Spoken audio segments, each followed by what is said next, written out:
नमस्ते, good morning दोस्तों। आज हम आहार की लास्ट महत्व की बातें समझेंगे और फिर निसर्गोपचार की यात्रा आगे करेंगे। उपवास के बारे में सोचेंगे कल से। तो कुछ महत्व की आहार की टिप्स देने से पहले मैं इतना कहना चाहूँगा कि वास्तव में food is your real materia Medica. Food is truly your medicine, and if you will miss out food medicine, no medicine would act. ये बात अच्छी तरह समझ लो। आहार ही औषध है और इसलिए हमें आहार के बारे में काफ़ी समझना है। हर रोज़ उसके बारे में चिंतन करना है। कुछ बेसिक टिप्स शुरू करने से पहले मैं इतना कहूँगा कि ओवर ईटिंग हमें अवॉइड करना है। मैंने किसी लेक्चर में बताया था कि over eating is a psychological act, it's not physiological. आप खाना खाते समय थोड़े ध्यान दीजिए, आपका स्वाद चेंज हो जाए, खाना छोड़ दीजिए। ओवर ईटिंग आप अवॉइड कर सकोगे। पोस्ट मील इफ़ेक्ट भी आपको अवॉइड करना है। जैसे आप भाग के ऑफिस से आए हैं, तुरंत आप बैठ गए, तो पोस्ट मील इफ़ेक्ट रहती है। आपकी जो ऑफिस से आने की हड़बड़ाहटी, जो स्पीड, जो आपके पोस्ट मील एक्शन जो है खाने से पहले का प्री मील, तो प्री मील जो एक्शन है वो आपको समझना है। अगर आप बाहर से आए हैं तो आप थोड़ा सा पोज दीजिए, थोड़ा सा अपने आप को शांति दीजिए, थोड़ा सा हाथ पैर धो लीजिए, थोड़ा आपको अपने शास्त्रों में जैसे मंत्र बैठते हैं खाना खाते समय, कुछ मंत्रोच्चार कर लेते हैं। वो इसलिए है कि जो आप खाने से पहले के काम का इफ़ेक्ट आपके आहार लेते समय नहीं आना चाहिए, उसको ब्रेक करना चाहिए, क्योंकि खाना खाना वो यज्ञ से कम नहीं है। तो ये बात भी थोड़ी सी महत्व की है। दूसरी बात कि आप समय का थोड़ा सा ध्यान दीजिए। ब्रेकफास्ट जो है वो सुबह 7:30 और 9:30 के बीच में। मैं ऐसे नहीं कहता हूँ आप ठीक 8 बजे खाइए। जीवन है, संसार है, परिस्थितियाँ छोटी मोटी आती रहती है, तो कुछ टाइम फ्रेम बनानी पड़ेगी। सुबह में ब्रेकफास्ट का समय 7:30 से 9 के बीच में होना चाहिए। लंच का समय 12 से 2 के बीच में आप समाप्त कर लीजिए आपका लंच। इन बिटवीन लंच और डिनर के बीच में आप 4-5 बजे कुछ ले सकते हो, और डिनर का जो समय है वो आपका शाम को 6 से 8:30 के बीच में निपटाना चाहिए। ये एक आदर्श समय कह सकेंगे। फिर आप रात को 10 बजे खाएंगे, दोपहर को 4 बजे खाएंगे। अब दोपहर को 4 बजे खाना यानी आपने लंच का टाइम मिस किया, डिनर का टाइम भी नहीं हुआ है, यानी वो खाना आपका पचेगा नहीं। खाना और सोना, इसमें अगर आपकी नियमितता नहीं है, आप स्वस्थ नहीं रह सकते हैं, क्योंकि आपके जो गैस्ट्रिक जूसेस हैं वो भी आपके समय के अनुसार, ठीक आपके समय के अनुसार उसका सिक्रेशन होता है। इसके ऊपर पावलोव ने बहुत सारे एक्सपेरिमेंट्स किए हैं, कुत्तों के ऊपर भी। तो उसको राइट टाइम पे खाना दिया और उसका स्कैनिंग किया, माइक्रो स्कैनिंग उसके गैस्ट्रिक जूसेस का। अलग अलग टाइम पे खाना दिया और स्कैनिंग किया, तो बराबर राइट टाइम पे जो खाना लेता है, ठीक गैस्ट्रिक जूसेस उसके छूटते हैं। हमारे शरीर में जैसे बायो क्लॉक है, बहुत एक्यूरेट होता है। खाना और सोना, ये चीज़ में अगर आप थोड़ा सा समय पाबंदी रखेंगे, रेगुलर समय पे करेंगे, ठीक वही समय पे आप लेंगे, आपका नींद अच्छा रहेगा, आपका खाना सही टाइम समय पर होगा तो आपका डाइजेशन सही होगा, आपका मेटाबॉलिज्म सही होगा, तो आपका पेट सही साफ आएगा। मैं अक्सर कहा करता हूँ कि सिंपल हेल्थ की 3 कसौटी है, एकदम सादी 3 कसौटी। कोई भी अनपढ़ आदमी को भी आप समझ सकता है, वो आपको समझ सकता है। 3 बातें अगर सही है तो आप स्वास्थ्य की दिशा में, पहला आपको भूख सही है, दूसरा आपको नींद सही है, और तीसरा आपका पेट सही साफ हो रहा है। अगर ये 3 बातें हैं, यस, आप अवश्य स्वस्थ व्यक्ति हैं। अगर आपको भूख सही नहीं लग रही है, आपका पेट साफ नहीं हो रहा है, आपको नींद सही नहीं आ रही है, आप डेफिनेटली रोग की रेखा में हैं। अब रोग आपको दिख नहीं रहा है, वो कभी भी आ सकता है, लेकिन आप स्वस्थ नहीं हैं। अब ये तीनों चीज़ का संबंध quality of food, time of food, इससे बहुत है। तो हमें वक्त पे खाना है, वक्त पे सोना है। अब हम थोड़ी सी टिप्स देख लें। तो टिप्स में सबसे पहले मैं आपको ये बताऊंगा कि रेगुलर यानी कि नॉर्मल खाना रफली क्या होना चाहिए। तो सुबह में आप ब्रेकफास्ट में बेस्ट सीजनल फ्रूट्स, नट्स ले लीजिए। लंच में आप रोटी, सब्जी, बटर मिल्क, दही, सलाद ले लीजिए। In between lunch and dinner juice ले लीजिए या नींबू पानी ले लीजिए। और रात को डिनर में आप ब्राउन राइस, सूप या दाल चावल भी ले सकते हैं, या खिचड़ी सूप ले सकते हैं। अपने देश का खिचड़ी जो है वो बहुत अच्छा डाइट है। मुझे याद आ रहा है, आज से 35 साल पहले की बात, एक गुजरात में एक बहुत बड़े वैद्य थे, नवीन भाई ओझा, आप किसी ने नाम भी सुना होगा। उन दिनों में वो गुजरात के सबके सब जो मेन अखबार पत्र है, गुजरात समाचार है, संदेश में वो आर्टिकल लिखते थे। वो ऐसे हमारे मित्र थे। उन्होंने एक दिन मुझे, ऐसी चर्चा चल रही थी, मुझे खाने के लिए बुलाया, तो खिचड़ी रखा। बोला मैं रोज़ खिचड़ी खाता हूँ डॉक्टर आर्या, और जिसने खिचड़ी का शोध किया है उसको नोबेल प्राइज़ मिलना चाहिए। यानी इतना उन्होंने उस पर एम्फेसाइज दिया था, और वो रोज़ खिचड़ी खाते थे।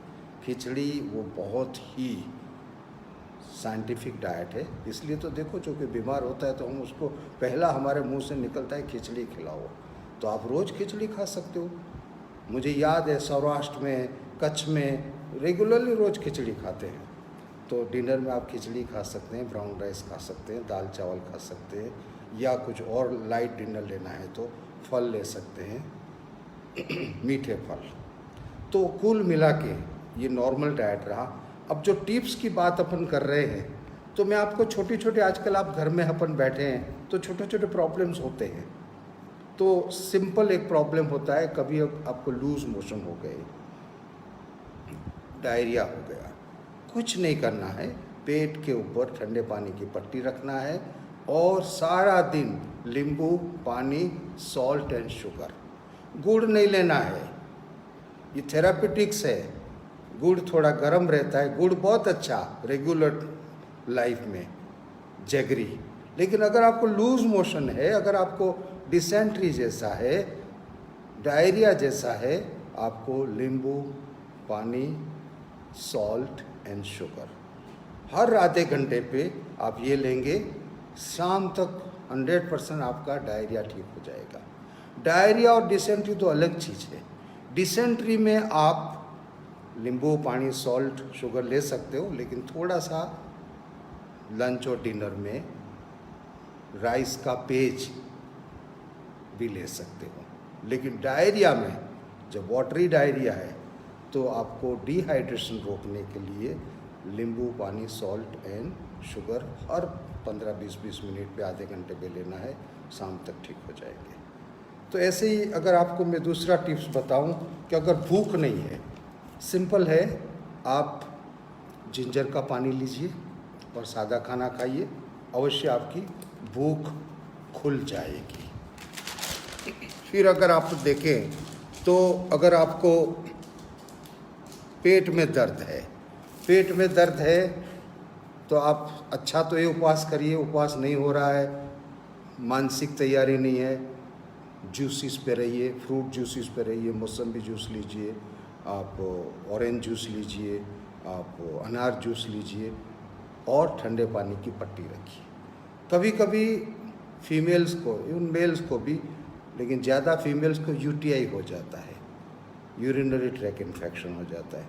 तो यूरिनरी ट्रैक इन्फेक्शन जब फीमेल को हो जाए, सारा दिन कोकोनट वाटर ले, ऑरेंज जूस ले, पेट के ऊपर कोल्ड पट्टी रखे, उसमें तुरंत राहत होगी। कभी कभी बहुत सीवियर कोलिक पेन हो जाता है, तो कोलिक पेन में टोटल फ्रूट्स जूस पे रहिए और फ्रूट्स पे रहिए, पेट के ऊपर ठंडे पानी की पट्टी रखी, कोलिक पेन चला जाएगा। कभी कभी शॉर्ट ब्रीदिंग रहता है, अस्थमेटिक जैसा फीलिंग होता है, ब्रीदिंग लेने में ऐसे सांस लेना पड़ता है, यानी कि प्रयत्नपूर्वक सांस को लेना पड़ता है, फुला के लेना पड़ता है।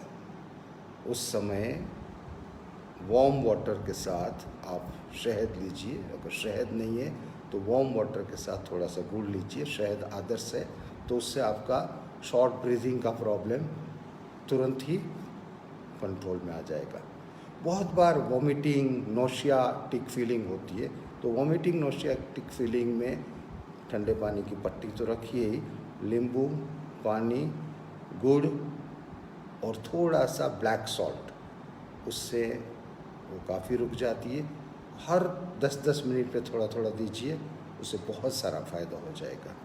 कभी कभी किसी को हार्ट बर्न रहता है, बड़ा जलन होती है, एकदम से जलन ज़्यादा हो रही है, सीवियर हो रही है, चिल्ड मिल्क में थोड़ा रोज़ सिरप डालिए और वो 2-2 घूंट पीने का है, एकदम से पीना नहीं है, 2-2 घूंट पीना है, तो उससे हार्ट बर्न और सीवियर एसिडिटी जो है वो कम हो जाएगी। शुगर डाउन हो गई, नींबू पानी, गुड़ और सॉल्ट वो ले लीजिए, ब्लैक सॉल्ट, शुगर में फ़र्क पड़ेगा। कभी शुगर इंक्रीज़ हो गई आपकी, क्या करना है? कुछ नहीं, सारा दिन आप बॉयल वेजिटेबल्स और बॉयल मूंग खाइए, सारे सीरियल्स, सारे दूसरी चीज़, मीठी चीज़ बंद कर लीजिए। कुछ ही घंटों में, शाम तक, दूसरे दिन तक शुगर आपका धीरे धीरे काफ़ी नॉर्मल हो जाएगा। कभी कभी हमें स्किन के ऊपर रैशेस हो जाते हैं, सारा दिन नारियल का पानी पीजिए। बहुत आपको भूख लग रही है तो कुरमुरे, चुरमुरे कहते हैं ना, मुरमुरे, वो खाइए, स्किन डिसीज़ में काफ़ी फ़र्क पड़ेगा। कफ, कोल्ड, ये सब आजकल चल पड़ा है और डरने का नहीं है। कभी किसी को कफ है तो तुरंत नहीं समझने का मुझे कोविड हो गया या कोरोना वायरस लग गया। शांति रखना है, पेशेंस रखना है। जिंजर का पानी लीजिए, जिंजर, वाटर, जगरी, आपका कफ काफ़ी कम हो जाएगा। बॉयल मूंग खाइए, मूंग से कफ में बहुत ही राहत होती है। कभी कभी आजकल फटीकनेस, एक नया प्रॉब्लम शुरू हुआ है, फटीक सिंड्रोम, फटीकनेस, आदमी बहुत टायर्ड फील करता है, तो उस समय आप अनार का जूस या मौसम्बी का जूस के साथ 2-2 पीस खजूर खाइए, थोड़ा सा वार्म दूध के साथ खजूर खाइए, तुरंत आपकी फटीगनेस चली जाएगी। एनीमिक कंडीशन है, खून बन नहीं रहा है, अंजीर के साथ आप एप्पल लीजिए, अंजीर के साथ आप अनार खाइए, थोड़े से पालक का सूप लीजिए, आपकी एनीमिक कंडीशन 8-10 दिन में काफ़ी कंट्रोल में आ जाएगी। अपने देश में एक बहुत बड़ी समस्या है जो कभी कभी किसी को आइडेंटिफाई नहीं होती है, लेकिन उस समस्या से सफ़र होते रहते हैं, वो है IBS, इरिटेबल बाउल सिंड्रोम। अपन पानी पीने में और पानी की क्वालिटी में कभी कभी काफ़ी लापरवाही करते हैं, तो उससे भी IBS हो जाता है, स्ट्रेस से भी IBS हो जाता है, एंग्जाइटी से भी IBS हो जाता है, खाना बाहर का खाने से, गलत खाने से भी हो जाता है। तो IBS में हमें राइस, बॉइल्ड वेजिटेबल्स और दही लंच में लेना चाहिए। ब्रेकफास्ट में हमें फ्रूट्स लेने चाहिए, सब एसिड फ्रूट्स या स्वीट फ्रूट्स, और डिनर में फिर से राइस की रोटी या राइस लें, क्योंकि IBS और गेहूं का बड़ा गलत संबंध है। IBS वाले को गेहूं खाने ही नहीं चाहिए। गेहूं का ग्लूटेन IBS को एग्रेवेट करता है, उसके लिए राइस बेस्ट है। दूसरे मिलेट भी, उसके लिए बाजरे भी अच्छा नहीं है। IBS को चावल पे ही ज़्यादा रहना है, फ्रूट्स भरपूर खाना है, दही, छाछ लेना है, दूध भी IBS वालों को अवॉइड करना है। तो एक 5-7 दिन में IBS आपका कंट्रोल में आ जाएगा। एक दूसरा प्रॉब्लम्स मैं ऑब्जर्व कर रहा हूँ सालों से, सबको 80% लोगों को कॉन्स्टिपेशन रहता है, और कॉन्स्टिपेशन के कारण हेमोरॉइड्स और पाइल्स हो जाता है। तो हेमोरॉइड्स और पाइल्स के लिए, उसको अवॉइड करने के लिए, और अगर है तो उसको थोड़ा कंट्रोल में करने के लिए ज्वार की रोटी खाइए और सब्जी लीजिए और छाछ लीजिए दोपहर को। शाम को चावल की रोटी खाइए, सब्जी लीजिए और छाछ लीजिए, और रात को दूध के साथ इसबगुल 2-3 चम्मच लीजिए। आपके पाइल्स और हेमोरॉइड्स में बहुत ही फ़ायदा होगा।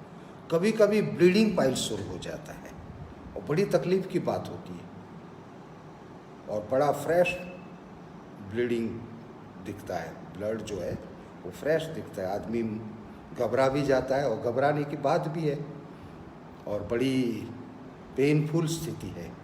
तो जब ब्लीडिंग पाइल्स है, सारा खाना बंद कर दीजिए, केवल बनानास, मिल्क और ये सब कुछ दिन में 4-5 बार लीजिए, जितनी भी बार भूख लगे, केला, दूध और इस सब को।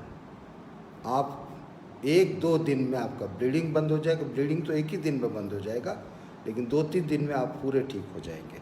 और पाइल्स की जगह कैस्टर ऑयल यानी कि एरंड तेल और कापूस यानी कि कॉटन, वो उस जगह पे रख दीजिए। इतनी छोटी चीज़ से आप एक दिन में, कुछ घंटों में, मैक्सिमम 2 दिन में ठीक हो जाएंगे। ये है आपके फूड का चमत्कार। फूड सही ढंग से लेंगे, आपके सारे प्रॉब्लम्स 1-2 दिन में ठीक हो जाएंगे। 2-3 दिन में आप ठीक नहीं हुए तो आप फिर आपके फिजिशियन को मिलिए। लेकिन छोटी सी बात है, आप भागते रहेंगे और अपना करेक्शन नहीं करेंगे तो जीवन भर बीमारी के पीछे भागते ही रहेंगे। ये हमारा ऑब्जर्वेशन है। लास्ट बात, आज के संदर्भ में, आज की इस महामारी में हमें क्या करना है अकॉर्डिंग टू नेचुरोपैथी। तो आज के संदर्भ में सबसे पहले हमें दिमाग में से ये एंग्जाइटी निकालना है। ये कोरोना है, हम घर में बैठे, हम सुरक्षित हैं। घर में बैठे बैठे आप न्यूज़ 4 बार देखकर और सारा दिन आप नेट पे सारा कहाँ कितना हुआ, कितने लोग बढ़े, अमेरिका में क्या हुआ, ये क्या हुआ, सारी एंग्जाइटी मत बढ़ाइए, सबसे पहली बात। दूसरी बात, आप सुबह 5 बजे उठिए, 6 बजे उठिए, उठ के प्राणायाम करिए, योगासन करिए, और जिंजर वाटर, गुड़ और नींबू,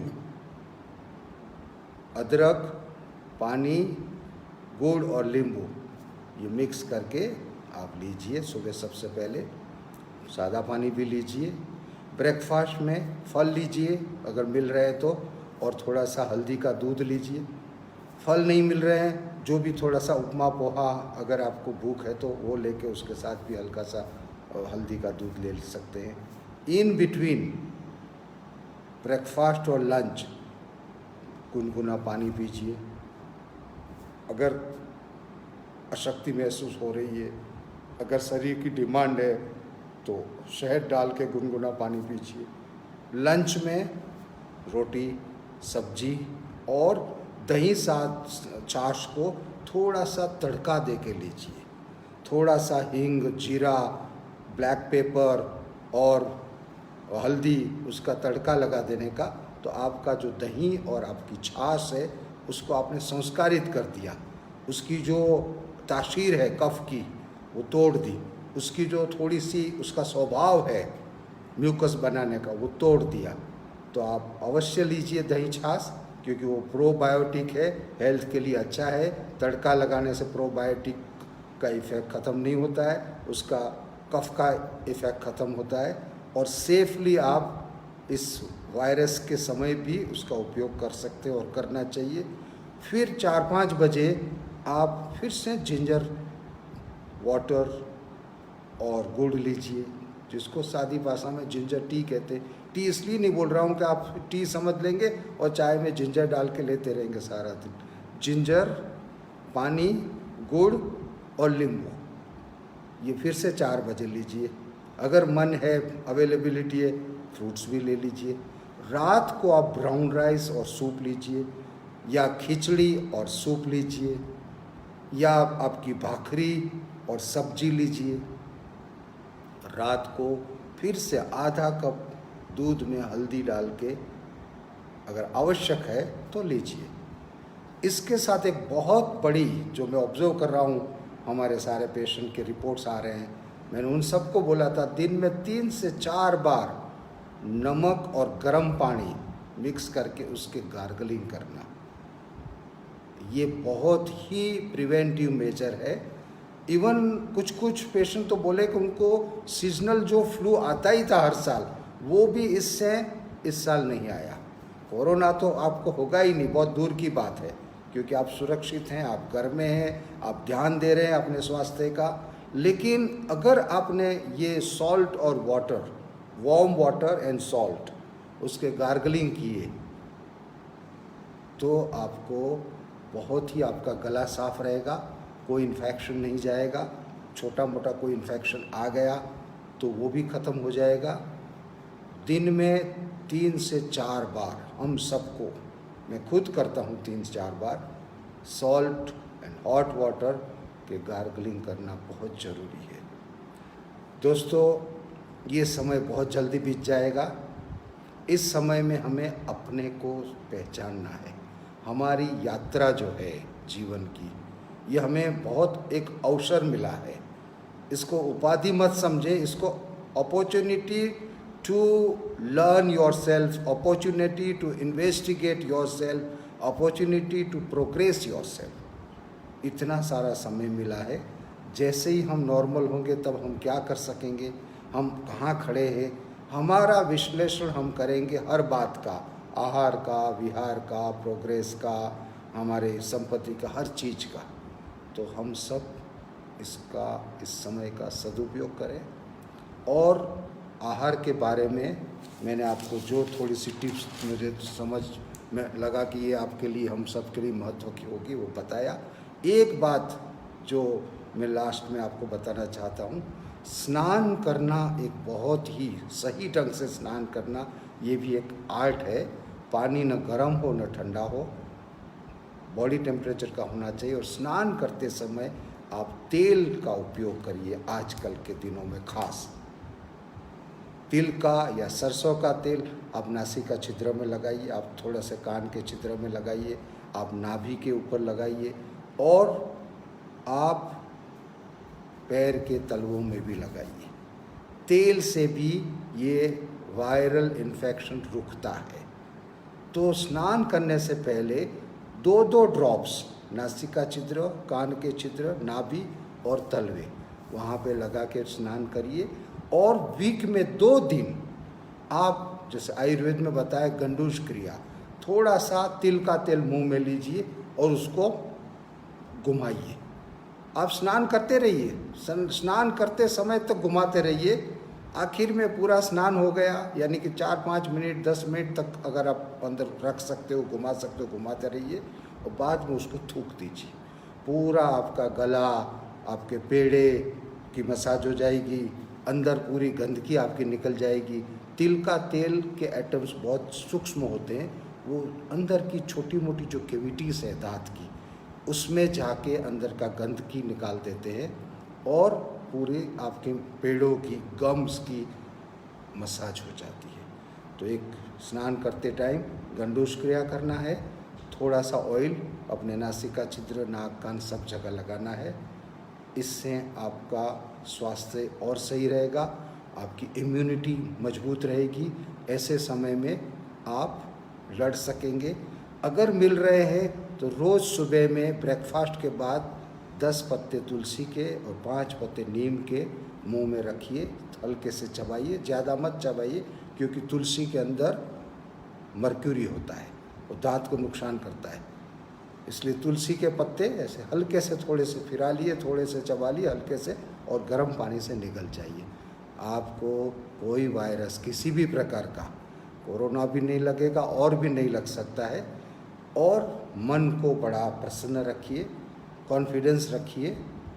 मन की स्वस्थता बहुत ही महत्व की है, और मन की स्वस्थता बनी रहेगी सही आहार, सही विहार, सही विचार और उत्साह से। हम सब दोस्तों स्वस्थ रहे।